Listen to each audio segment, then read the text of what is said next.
update ng bayan, maasahan anumang panahon.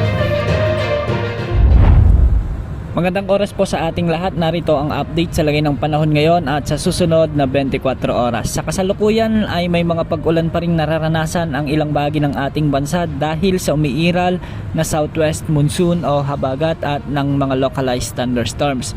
Samantala, isang low pressure area naman ang namataan ng Pag-asa at huli itong namataan sa layong 290 kilometers north-northeast ng Itbayat, Batanes. Ayon sa forecast, hindi naman inaasahan na ito ay lalakas bilang bagyo at hindi rin nakikitang makakaapekto ito sa anumang bahagi ng ating kalupaan sa mga susunod na araw.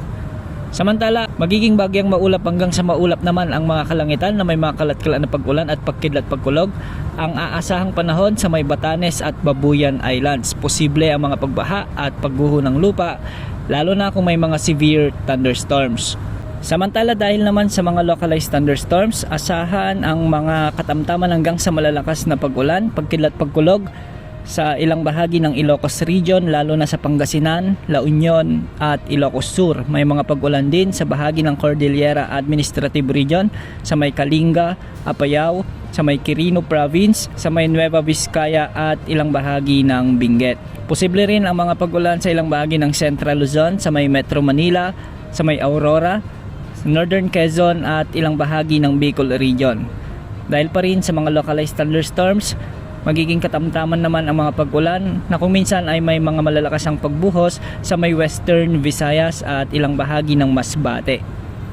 At sa Mindanao naman, asahan ang maulap na kalangitan na may mga kalat-kalat at minsan ay malalakas na pagbuhos ng ulan sa may Zamboanga Peninsula, Northern Mindanao at ilang bahagi ng Soc-Sargen.